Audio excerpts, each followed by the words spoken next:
Suit up, strap in, warm the tires, and leave on yellow. Time for the MitsuTimes podcast, presented by MitsuTimes.org, the home of the fastest Mitsubishi cars. With your host, Josh. Hey, what's going on, guys? It's Josh with MitsuTimes. Today, our guest is John Hanlon, the manager, and in his own words, the head cheese at Performance Partout. How are you doing today, John? Hey, good morning, Josh. It's good to get on here and talk to you. So tell us the origin stories. How, when, and why did Performance Partout get started? Wow. Okay, so we're going to go way back here. The name of the business has actually changed a few times, but Nate started the business here in Blairstown, New Jersey in 1999, believe it or not. It was originally a retail and repair shop under a different name, and that went out of business, unfortunately, and mostly because of Slowboy, if you can remember Slowboy. Yeah. So Nate just couldn't compete with him, and they were kind of local. I think they were over in Pennsylvania. And so Nate transitioned over into part-out business from that. So again, same location, same buildings, same people. And he ran that part-out business for several years, and I think that was right around when the recession hit, so 2008-ish, and I think he decided to sell the business and go get, if you will, a real job. So Nate went, he got a real job for a few years, and it just, it didn't work out, and he came back and started Performance Partout, and that would have been, it would have been about 8 years ago, so 14-ish. Okay. So so the business itself has kind of always been here in Blairstown, New Jersey, same building, same people kind of thing, but it's just kind of been passed around. But Performance Partout has been going on for almost a decade now. That's awesome. Yeah. Why? A lot of it has to do with just knowing these cars, being familiar with these cars. Nate has a long history with, racing the cars, figuring out what's right, figuring out what's wrong, breaking things, and offering that service and that support to the DSM platform.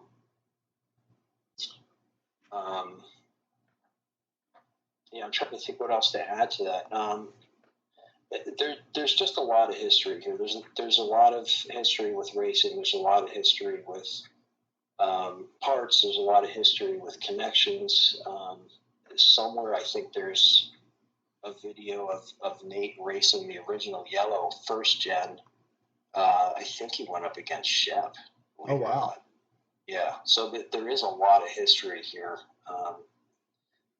And we're still going. I mean, 1999. I mean, we're still going. I've been working for Nate for, I think it's 5 or 6 years now. So still chugging along. Yeah. All right. So can you tell me about the products and services that Performance Partout currently offers? Yeah.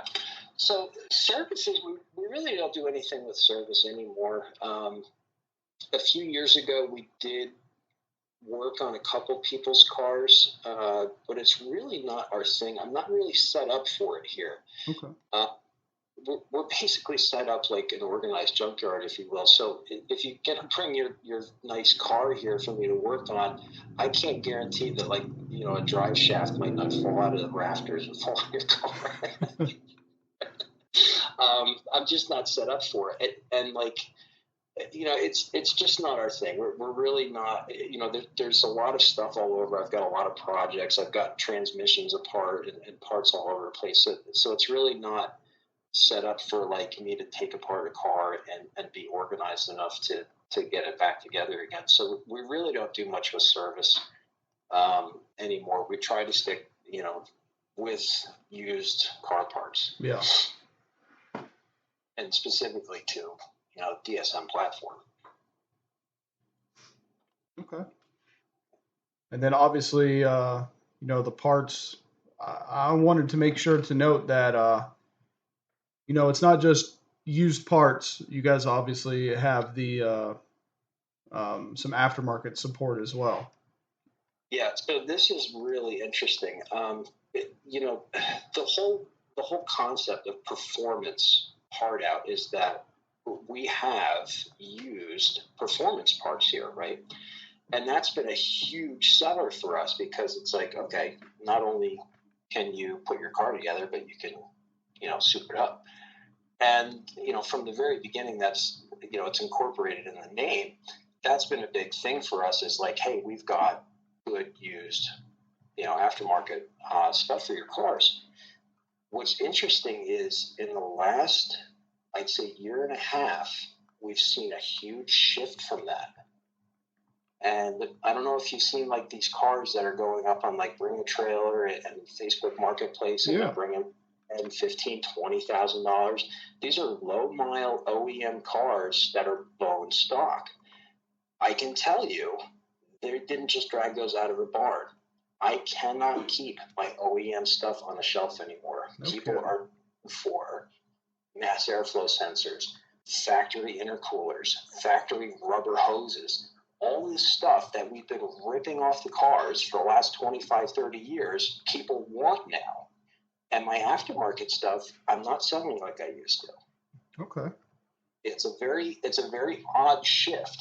I'm still selling stuff, but the focus has now been on OEM stuff, and I can't keep it on the shelf. It's flying off the shelf. Interesting. With that being said, the kind of shift to the OEM parts, what products and services will Performance Part Out offer in the future? Just maybe a wider range of OEM selection? Yeah, I mean, there's been so much change just in the last 6 years here. Who knows what's going to happen in the future, right? Services, I don't think I'm going to offer any other kind of service, but who knows? Primarily, we're set up here to, take apart and sell used parts. I don't know if we're going to get into any other kind of service. It really depends on the demand.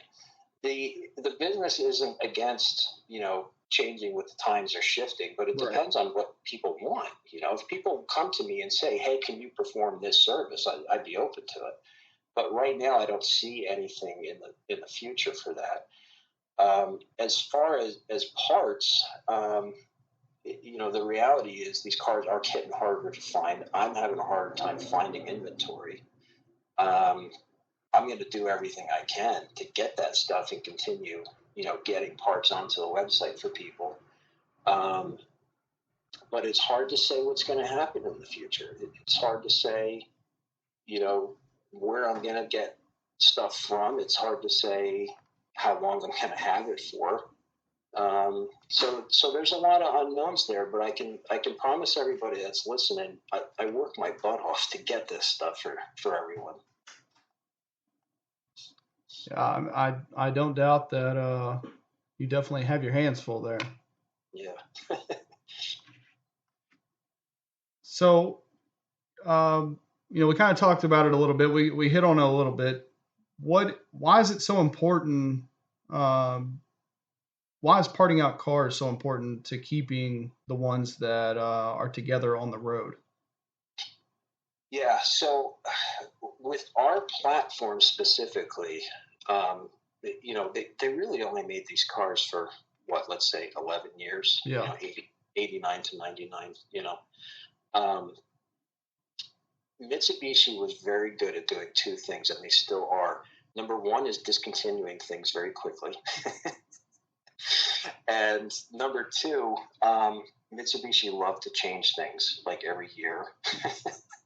So with our little platform, in just a short amount of time that they were available, I mean, Mitsubishi, you can't just go to the dealership and get stuff. And even if you did, it's like, well, was this a 90 specific thing? Did they change the gear ratios in this year? Did they do this? They did so many different things that you really need to have a used market for this. Yeah. And that's where we come in. We kind of dabbled into other platforms, and what we found was like, okay, this company made the same, Windows switch for 15 years, and it was on every single model. And if you go on eBay, the switch is like $4, and there's hundreds of them. There's just not a big market for that kind of stuff. With DSMs, it's so specific. That's where we come in. That's when I get that specific part that year, that change to help the guys that have that particular, need. Yeah. So it's huge. It's huge because it's just not available, and it's so specific that you have to have those used parts, and we try to have them. Okay. So why focus on the DSM Galant VR4 specifically? There's not a very long-winded answer to this. It's very simple. It's what we know. Yeah. It's just what we know. I mean, Nate's been doing this since the 90s. I've been playing with these cars since the early 2000s. Nate and I's paths actually crossed somewhere around 2004. So it's just as simple as that. This is what we know. We know all these specific changes. We know the part number changes. We know, oh, you can mix this, you can mix that. We've tried to get into some other platforms to expand. It's kind of boring. That's the simple answer right there. Is this is what we know. Yeah, I feel you there. A lot of people, I wouldn't say pressured me, but asked me to start a Honda Times from outside the DSM community. Obviously, started it up, and then within a month, I had already lost interest. I just wasn't for me. Yeah, it's the same with us. We did get into a couple other different platforms, and it was just kind of like I said, that we would find out that the Windows switch was, there was hundreds of them on eBay for $4, and it's just like, ugh, it's kind of boring. They mass produced everything on this, All right, so in the community, it seems like, from an outsider perspective, that a lot of people are against these part out shops, even though they're obviously doing more good than harm by helping keep cars on the road. So I feel it's necessary to talk about the cars that are being parted out and the condition that they're in. Yeah. This is a hot topic, and we've gotten a lot of grief from people, about parting out cars. Oh, save it. I want the shell. All this kind of stuff. We've had some people get really nasty with that. Where we are here in New Jersey, being in the Salt Belt, I can confidently tell you that 99% of the cars that I get in are at the end of their life for one reason or another. And I specifically look for those cars. I want those cars. And I've had people tag me like, oh, this guy's got an incomplete build, and he's got a lot of aftermarket stuff. And I'm looking at it, and I'm like, this car needs like 10 hours worth of work, and it's a nice car to put about. I really don't want to part this out. Yeah. So, and I pass on that kind of stuff.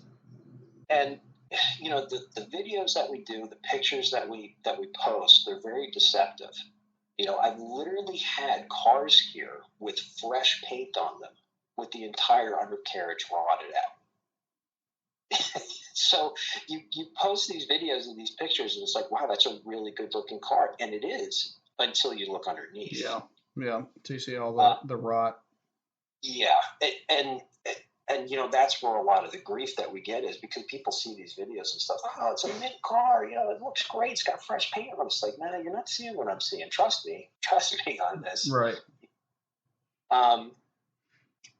So, 99% of the cars that we get are just completely rotted out. They're not safe. The rat support's gone. I literally have 2G on the trailer right now. There's literally no rat support. That's just how rotted out this thing is. It's a perfect parts car, we've had cars that we got in that ran and drove. I think we did a video once of a white first gen And Nate and I took it for a drive, and we did a pull on it. And, we weren't really sure. It was a good looking car. It had a lot of nice aftermarket stuff on it. We were kind of thinking, well, maybe, we'll fix this up and resell it. And we get it up on the lift, and I noticed the left rear wheel is tucked in. Now, this is an all-wheel drive, okay? What's going on here? And I look at it, and it's got adjustable everything on it. It's got adjustable tow arms. It's got adjustable control arms. Everything's adjustable, and it's maxed out on that side. And we looked closer, and the entire left corner panel was replaced at some point. No way. And Nate said, this thing's been hit, and it's been hit hard. And they did everything they could to try to make this thing straight, and it's not. And I told Nate, I said, when we did that pull, this thing was pulling to the side of the road. I had to pull it back. So, again, the pictures, the videos, the cars look mint. We find something like that, and it's like, this thing's really not safe. And we had to make a tough decision to crush it, So that's the kind of stuff that we're getting in. The other 1%, we do find homes for. And it's not often, but I'd say probably about 4 or 5 cars we have been in good enough shape to find homes for. Just recently, there was a guy in Jersey. He wrecked his car. He was okay. I saw his post. I messaged him. I said, listen, I've got a 1G on the lift here. It's really not bad. I said, we can do some kind of swap, take the roller, swap your drivetrain over. You bring me the wrecked car. I'll pull whatever else I can get out of it. We do deals like that once in a while. But 99% of the cars I'm getting in, they're done. They really are either bought it out, wrecked, or we find something in there that we're not comfortable with. Yeah. Well, good. So, we've seen a ton of Mitsubishi part out stores, probably too many to even name at this point, come and go over the years. I've been into DSMs for 15 years, and in that amount of time, there's probably been anywhere between 30 and 50 part out stores we've seen come and go. What is it that about Performance Part Out that, like you said, opened the doors in 99 and still going strong, and, without a doubt, the number one part out store there is? This is probably my favorite question. I'm so glad that this was asked.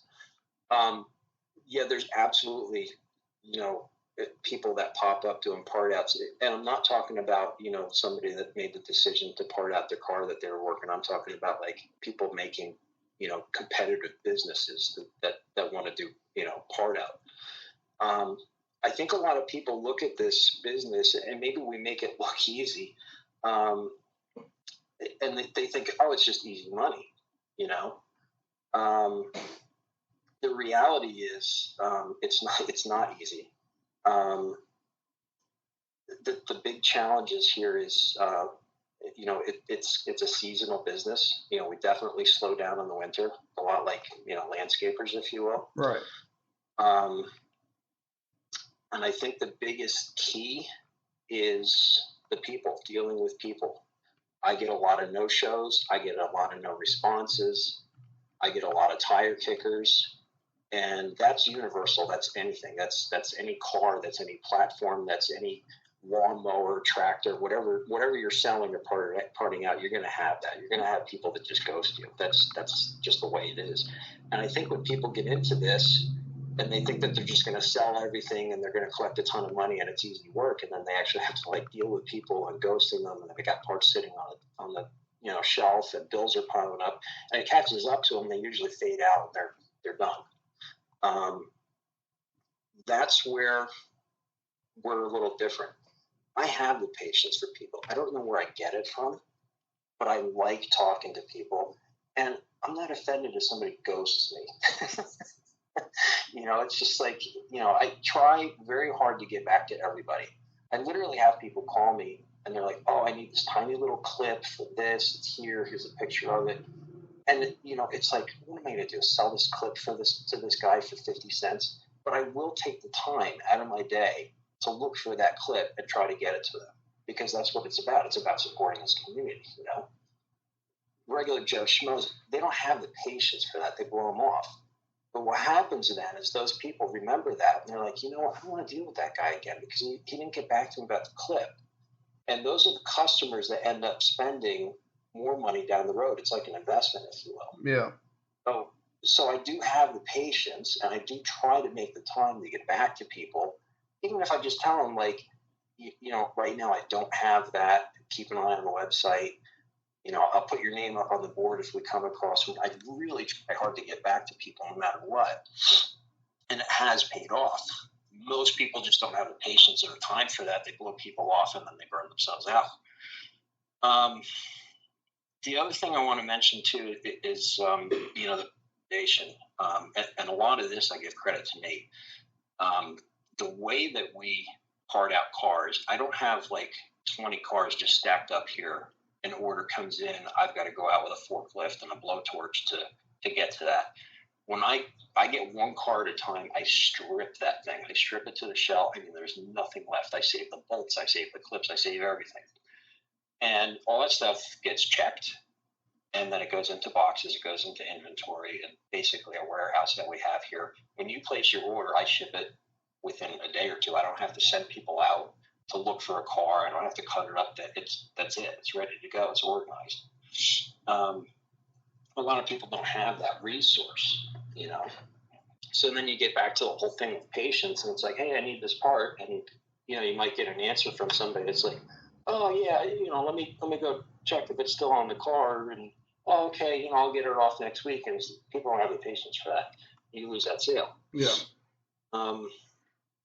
And this is where the website helps too. Is, you know, it's organized. We got a picture of it. Usually the pictures are generic, but the website shows my live inventory, and you can buy it, and you'll get it within a few days. There's no drama with it. It's very easy in that way. It's very easy for the buyer, you know. Two other things I want to mention that keeps us going. Nate and I both have very smart wives. The reality is this business doesn't make a ton of money. It really does. This is really more of a hobby for Nate and I. And thank God, Nate and I both have very smart wives, and they both have good jobs, and we're able to do this. A lot of people don't. Again, it goes back to patience. A lot of people don't have that. And, you know, bills pile up and parts sit, and then they burn themselves out. And last but not least, which is important, you know, I mentioned that Nate started this in '99. We're basically set out of two pole barns that are on Nate's grandpa's property, which is now owned by his mom. So there's really not a lot of overhead. Okay. So, you know, I mentioned too about things being seasonal. There's no steady work here. You can have a great month. You can have, you know, a dead month where there's just no sales. On average, we do fine. We carry along, but you have those highs and lows. If we had to rent this size of building in New Jersey, there's no way we could afford it. You know, there's no way we could be able to float a fixed, you know, overhead cost like the buildings that we have here. So that helps. I mean, that's huge. That's huge because there is a lot of room here. There's a lot of parts. There's a lot of stuff that's on shelves, and it just sits. It doesn't move. Right. So if we didn't have that, it would just be a huge overhead, and it would be a problem for those slow months. It'd definitely be one of those things where, you know, it's tough to pull everything together. Yeah. So what we have, the dynamic here, and some of it is, you know, we're lucky, and I really appreciate all that. But it works. It works really well. And it's funny because I see people come and you know, I'll get messages of, oh, did you see so-and-so? They're going to be your new. And I just laugh, and it's just like, you know, let them go. Let them do what they're going to do. And, you know, sure enough, 10, 12 months later, they just disappear. Right. They just phase out. So, it's what we have here is good. And I think the biggest thing is it's good for the customers. Obviously, the customers are happy. I hope they're happy. Otherwise, we wouldn't have been doing this for as long as we have, and we wouldn't be carrying on. Right.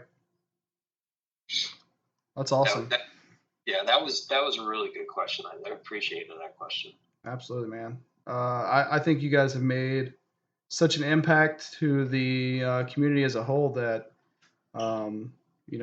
anytime you see anybody talking about like, man, where can I get this? People will tag you right away. It was one of those things where, I hate to mention names. DSM Graveyard really ran people off. And you never seen them get tagged in DSM tuners, and if you did, it was not in a good light. So, yeah, it's really, I think it's kind of one of those things where you guys are a pillar in the community, and like you said, the community powers you, you power the community. So, it's an awesome thing to have you guys around. Yeah, we really appreciate it, and it's fun. For me, like I said, it's kind of a hobby. It's fun. This beats the 9 to 5. This beats the cubicle farm. I love this job. I really do.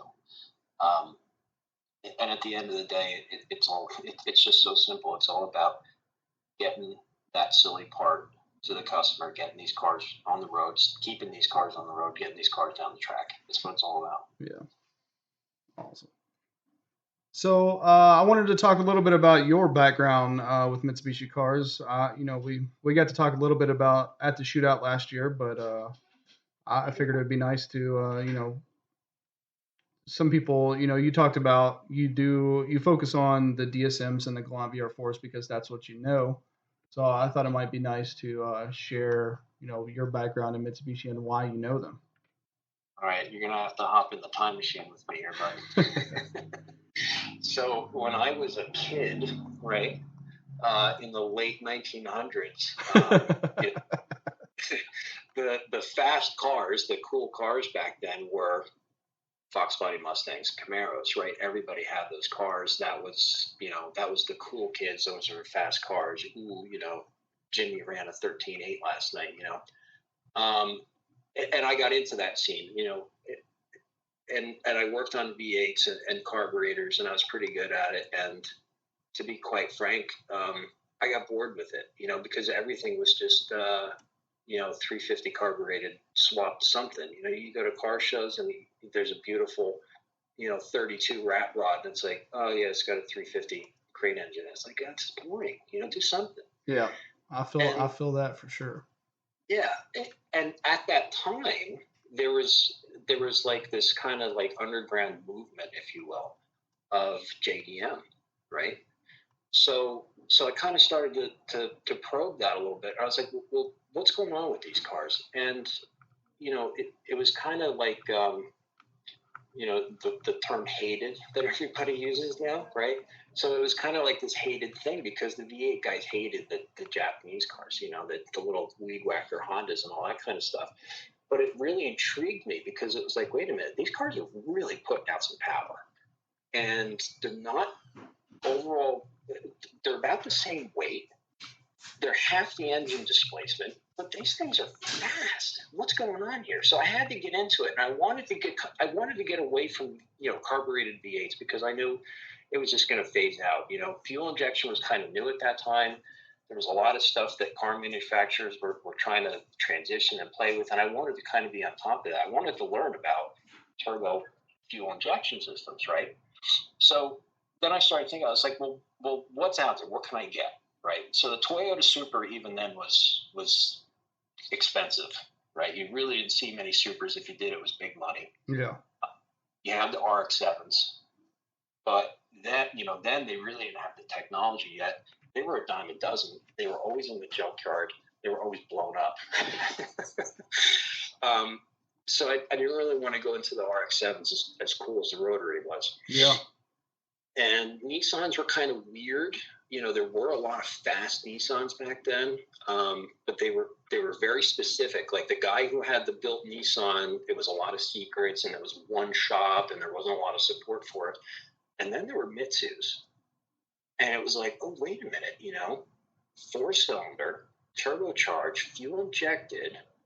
There's a great platform. There's a lot of support. There's a lot of parts. And that was like, green light.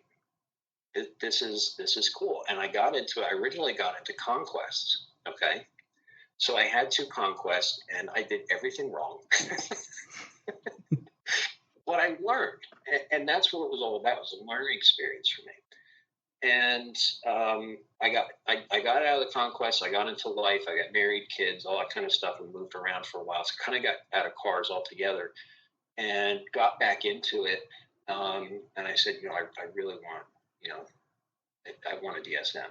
And I got another DSM, and it was like starting all over for me. So I just sat down and I literally just went on DSM tuners for like 18 months. And I just absorbed everything. I didn't even work on the car. I just absorbed everything. And I wrote notes. I still have it. I have like a book of printouts for all like the tech articles. And I just absorbed this stuff like a sponge. And then I started working on the car. And it wasn't fast. It wasn't a rocket ship. It was mostly a daily driver. And I just had like, a little 14B in it. It was mostly stock, but it was fun. It was a fun car, and I learned a lot, and it was actually pretty reliable, believe it or not. But that was like my thing. And it was like an underdog thing, because that whole mentality of like these big V8 cars with, the straight pipes, and they're loud and they're intimidating. Right. Then you get like this 2-liter, dinky car, and it's like blowing past these guys, and it's like without an effort. And it's like, oh, well, you have an advantage because you're light. It's like, really? You know how much my Town weighs? So it was like this whole underdog thing, and it was like, it's just kind of where the chips fell. And it was like, Mitsu's fit me. It was simple. It was available. The platform was great. There was a lot of support. There was a lot of parts available. It was just, and it went from there. Well, I'm glad that it did. So, with Nate kind of moving around, you taking the reins, I wanted to talk about the future of the shop car, aka Part Out, as it were. Is there any plans to revive it? Unfortunately, no. The car is basically a roller right now. The drivetrain's been out. And the roller has been for sale for over a year now. It's here. It's in the garage. It's under a tarp. Just haven't been able to find that right buyer. Nate, unfortunately, he hurt his back. I don't want to get into it. It's Nate's story to tell. But he's just not physically able to do what he used to do. Yeah. So, and it's been hard. It's been hard for both of us because we both had so much time and interest invested in the car, but it's just not practical anymore. And the car's been apart, been sitting here for over a year now. And it just, we're hoping to find that right buyer. So sadly, the future of that car is, to find a new home. I will say this though, Nate's original yellow car is still here. Oh wow. And it doesn't look great. It's kind of got some dust built up on it, but I will not let Nate sell that. We're going to do something with that. We actually have some parts saved to do something with that car, and I don't know when or where or what the specifics are, but I am hopeful that at some point that car will get put back together. What drivetrain, what specs, I have no clue. Yeah. But that car, I will not let Nate go. I won't let Nate let it go. I will do something with that car at some point with Nate's help. But the shop car, I think the next thing that we're going to do is try to just take the wrap off it. I had that cool part out wrap. It's actually silver underneath. It's a beautiful car. Oh, good. So that I think we're going to take the wrap off it to kind of just make it, simple and plain. Yeah. And push again to try to find somebody who wants to build that car back up and get it back down the track. So I always, before we go there, does Nate still have, or is it still at the shop, the Auto Galant VR4? So that car he actually drives sometimes. I'm not sure what Nate wants to do with that. He kind of said that he was gonna maybe part it out. I don't know. And again, that's a clean car. So we would basically, if we did part it out, we'd pull the drivetrain, sell the drivetrain parts individually, and then sell the roller to somebody to put it back together how they want it. Or he's going to sell it whole, In our experience, and maybe it's because of where we are, in Jersey, that people just don't want to make the trip. It seems we have a harder time selling complete things, where it's just a lot easier for us to take things apart and sell it individually. Okay. Makes sense. It may have something to do with, just our location. I think most of the DSM scene, if you will, is kind of in, central United States. So maybe that has something to play into it, but I don't know what's going to go on with that car. I mean, it runs and drives. He takes it to get, groceries and stuff. But we'll see. It's his call. It's kind of up in the air. So if anybody's listening to this, you want a turnkey, go on VR4, that's auto swap, reach out. Got one up for sale. I'd rather sell that whole than part it out. Yeah, definitely.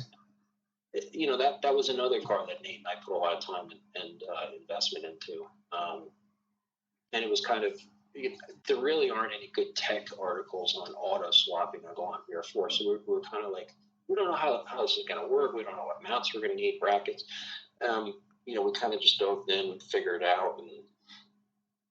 And so I would like to see that car go whole than having to take everything back apart again. Definitely. So I always wondered, I'm a huge fan of stock frame turbos on DSMs. I always wondered why you guys stuck with the FP Black, and then obviously we're the first car, I believe, I could be wrong, to run the DSM FP0. Yeah, yes. So this kind of goes back to what I was saying about, the underdog, if you will. And that's something that Nate and I always agreed on is, we could have easily slapped in a giant, precision turbo onto the car or something, but it was like, let's see what we can really do with this. And, I think originally the car just had like a 16G on it when he got it originally. It was pretty fast with just a little 16G. But it didn't last. It didn't last too long. And I don't know if Nate reached out to Force Performance or FP reached out to Nate. I can't remember how that transpired, but originally Robert was like, hey, I got a black here. And Nate was like, perfect. We don't have to swap manifolds. We don't have to change the exhaust. It's bolt up. Let's do it. So, Nate ran the black. The car, really woke up from a 16G, And then Robert was like, hey, we're developing this, Zona, the Zero. So Nate was like, yeah, let's do it. But it was that whole mentality of like, let's see what this car could do. Sure, we could easily slap a giant, T3 turbo on this or T4 turbo on this. But, it's more impressive to be able to show people and tell people like, no, this is a bolt-on turbo. This bolt-on flanges, stock frame. Right. It's just cool. It's just a lot cooler to be able to see like, okay, yeah, you're running nines. So are we,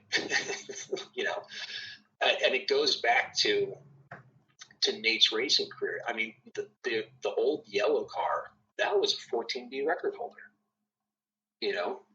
And I think Nate was running, what, 10-0? Yeah, that's true. I did forget about that car holding Yeah. the 14B record.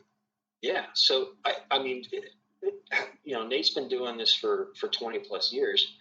That silly car was running a 14B, how long ago? It's always kind of been that mindset of, well, let's tweak this, let's tweak that, let's really see what this car can do, and let's see what we can squeeze out of a bolt-on stock frame turbo. Yeah. So that whole racing mindset transitioned into this newer car, the silver car, and the timing worked out, and the cooperation from Robert at Force Performance, and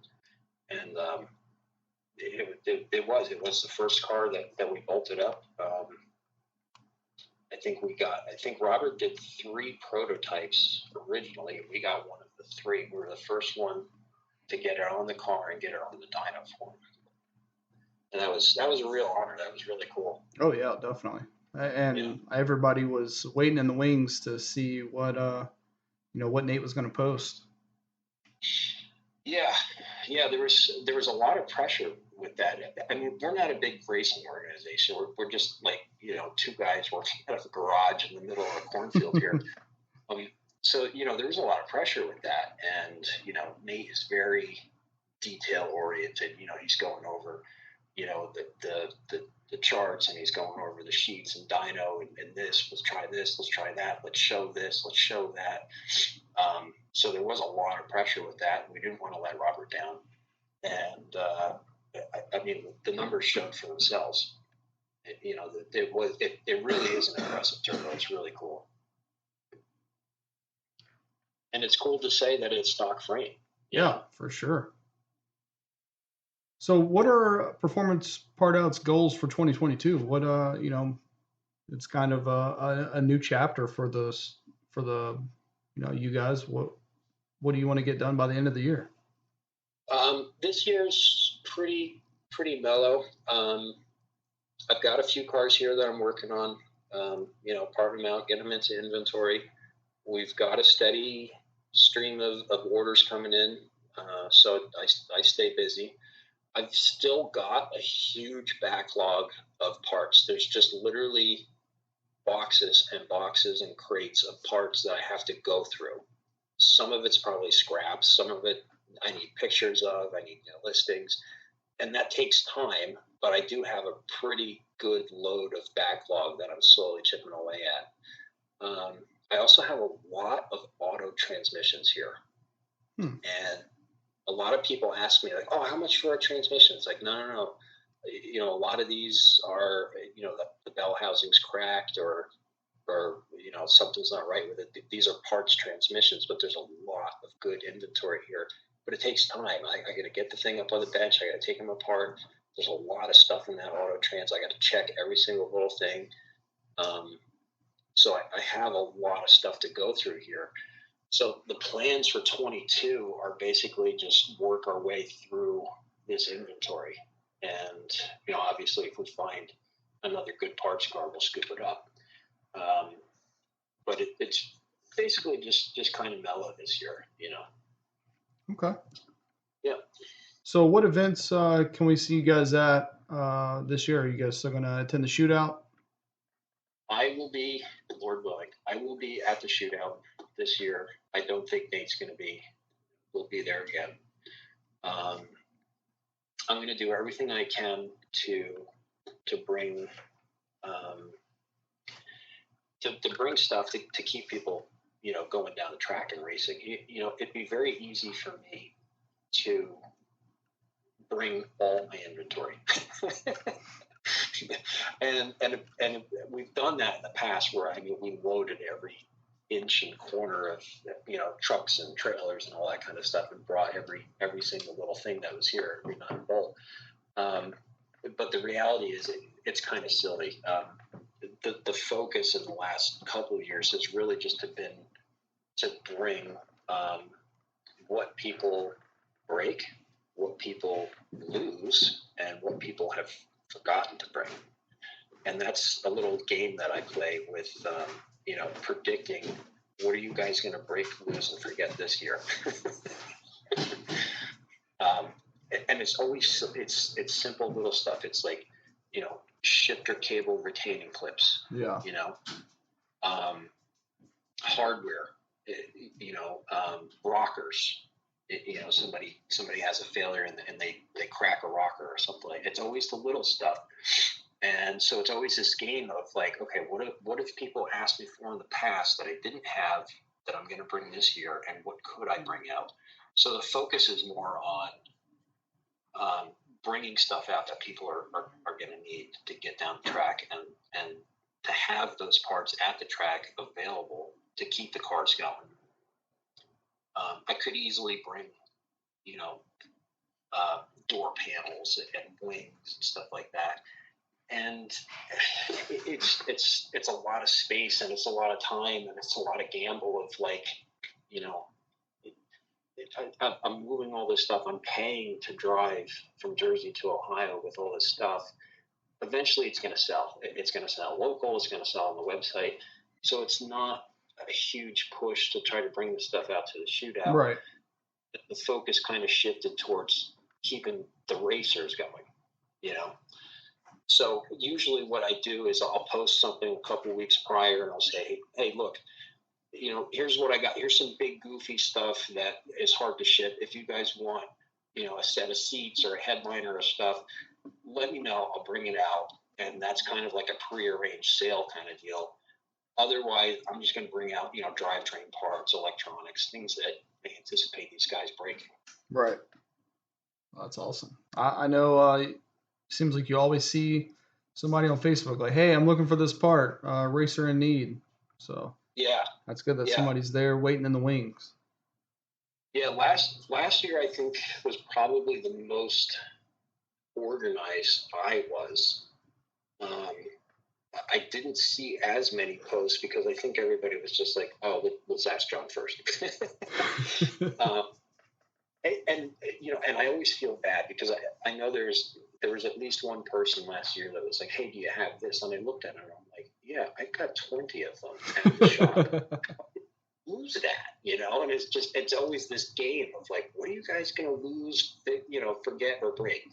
And it never ceases to amaze me that, that thing goes missing or whatever at the track that day. And it's like, oh, I've got 20 of these at the shop and I didn't bring it and I feel terrible. But, it's that's what it's all about. So I'm also going to try to bring some specific tools this year too.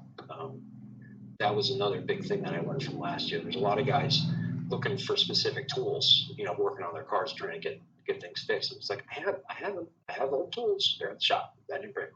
So that's going to be my thing this year too. I'm going to try to bring some tools, specific tools for guys to borrow. Awesome. All right, John. Well, I always give people an opportunity at the end to give a shout out to anyone who helped, get where you are. And I'm sure you got a huge list of people. Yeah, I want to start with my wife. My wife absolutely hates these cars. But she really has a lot of patience, and she lets me, she lets me bring these things home. She lets me work on these things, and she lets me go to the events, to shootouts and things like that. She knows that I could get a call or a message, and I've got to go on the road. I got to go get a car. She really has been very supportive. She's dangerous enough to know how to use a Sawzall, so I have to lock up the Sawzall blades. I want to thank Nate. I've been working with Nate for, like I said, 5-6 years now. Nate and I just work well together. I really appreciate the opportunity to be here, to run this. He trusts me 100%. I really appreciate that. Like I said previously, it beats working for the man. It beats working in a cubicle farm. I really, this is fun. It's fun for me, and I appreciate the opportunity. I want to thank Nelson Salsa. Does that name sound familiar to you? It does. Okay, so I want to thank Nelson. He's a local guy, and he's just one of those guys who's really cool. and just very relaxed and just like, hey, I'll help you with this. He's kind of like our friend fabricator kind of guy. He helped a lot with the part out car. And he's just a really cool guy to just sit down and talk to. So I want to give him a shout out. Sponsors, Force Performance has been great. Robert Young, really great guy to talk to. Very supportive. Boosted Fabrications, we've been working with them for a few years now. Talk about, keeping the platform going. A very easy guy to work with, very organized. He helped a lot with the race car developing stuff, coming up with new ideas. Morrison Fab, everybody knows, Samantha and Matt. Great people to work with, great products. I mean, just unparalleled, kind of workmanship there. Haltech was big with the race car. Tile, Fuel Injection Clinic. And most importantly, I want to thank the DSM community because I wouldn't be here. If nobody cared, if nobody was working on the cars, if this this platform just faded out to black, I wouldn't be here. I wouldn't be doing this. So I really appreciate everybody. It's great to meet customers. I talk to a lot of people. Every day. Phone, email, voice message, just all this kind of communication. Actually getting to meet customers, see their car. I mean, that's great. I mean, that's like the reward, if you will. Yeah. Seeing what little bit I contributed to somebody's project. I wouldn't be here without that. Thank you. Thank everybody who's listening. Thank you, guys. And I want to thank you. Thanks for what you do. I appreciate the list. I think it's a great idea. It's huge for the community. It's huge for little companies like us. It's good. It's good stuff. This is what sets us apart from the other platforms is, we have this support. We have this camaraderie. You really don't see that. You don't see that in other platforms. And I wouldn't be doing this if it wasn't there. Yeah, definitely. I appreciate it so much. And I wanted to just make sure I say, thanks for coming on as a sponsor for the website, man. I get to work with such great people that help keep the website going. It's such an honor really to be able to work with all you guys and to be the custodian of this website. Yeah. All right, John. Well, it's been an absolute pleasure, man. I can't wait to talk to you again. I'll definitely see you at the shootout, like you said, Lord willing. So I'll see you then, man. It's been good.